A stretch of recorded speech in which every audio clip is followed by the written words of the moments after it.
Hello friends, మొదటిసారి నా video చూస్తున్నట్లయితే లైక్ చేయండి, షేర్ చేయండి, సబ్స్క్రైబ్ చేయండి, పక్కన ఉన్న బెల్ ఐకాన్ని క్లిక్ చేయండి. హలో ఫ్రెండ్స్, టుడే రెసిపీ మన ఇంటికి ఎవరన్నా అనుకోకుండా రిలేటివ్స్ కానీ ఫ్రెండ్స్ కానీ వచ్చినప్పుడు కొత్తిమీర పుదీనాతో మసాలా రైస్ చేసి దానికి కాంబినేషన్గా boiled eggs with raita lunch ready చేశారంటే అది తిన్న బంధువులు కానీ రిలేటివ్స్ కానీ మసాలా రైస్ని తిన్న తర్వాత మిమ్మల్ని తప్పకుండా అప్రిషియేట్ చేస్తారు. తొందరగా మంచి భోజనం చేశారండి అని అడుగుతారు. మేము కూడా ఇంటికి వెళ్ళాక ఈ రెసిపీ చేయాలి, దీనికి ఏమేమి ఇంగ్రీడియంట్స్ కావాలి అని ఖచ్చితంగా అడుగుతారు. ఇంకా ఎందుకు ఆలస్యం, ఈ రెసిపీలోకి వెళ్దాం పదండి ఫ్రెండ్స్.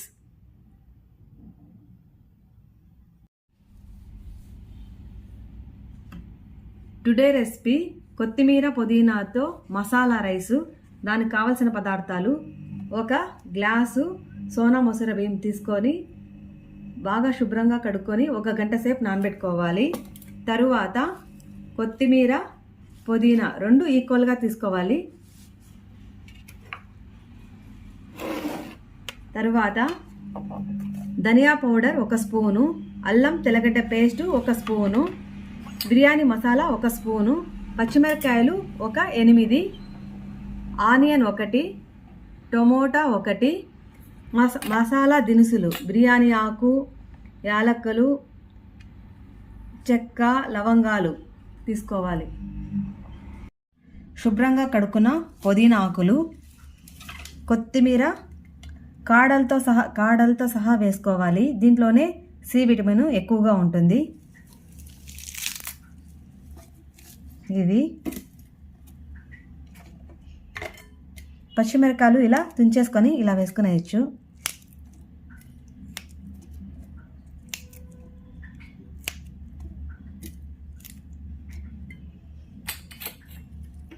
కట్ చేసుకున్నటువంటి ఆనియన్స్, టమోటా అన్నీ మిక్సీకి నున్నగా కాకన్నా బరకగా పట్టుకోవాలి. స్టవ్ ఆన్ చేసి 2 టేబుల్ స్పూన్స్ ఆయిల్ వేసుకోవాలి. తరువాత 1 స్పూను నెయ్యి వేసుకొని బిర్యానీ ఆకు 1, ఇంకా మసాలా దినుసులన్నీ యాలక్ బుడ్లు, చెక్క అన్నీ దీంట్లోకి వేసి కొద్దిసేపు ఫ్రై చేసుకోవాలి.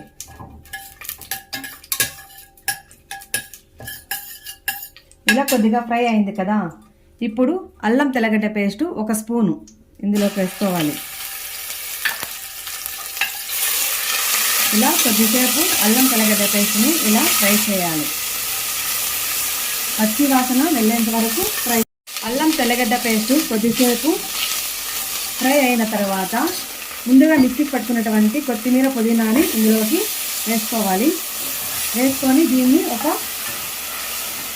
2 నిమిషాలు ఫ్రై చేయాలి.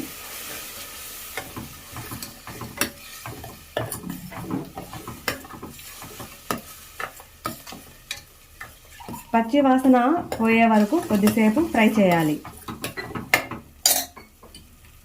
ధనియా powder 1 spoon, biryani masala 1 spoon,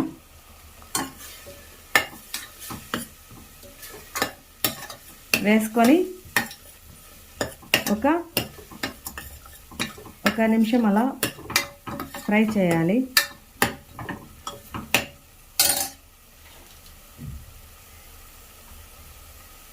తరువాత 1 టేబుల్ స్పూను రాళ్ళుప్పు ఇందులోకి వేసుకోవాలి.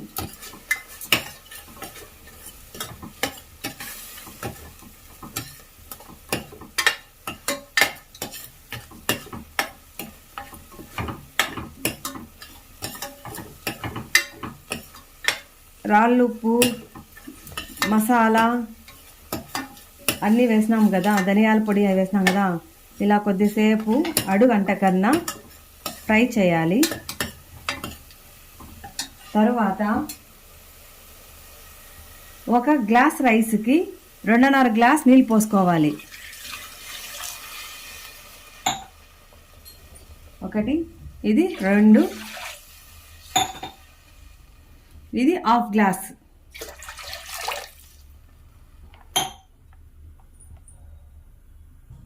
ఎసురుని తెరలబెట్టుకోవాలి కొద్దిసేపు. ఇప్పుడు ఎసురు ఈ విధంగా తెరులుతున్నప్పుడు ముందుగా నానబెట్టుకున్నటువంటి 1 గంట నానబెట్టుకున్నటువంటి బియ్యాన్ని అంతా ఇందులోకి వేసుకోవాలి.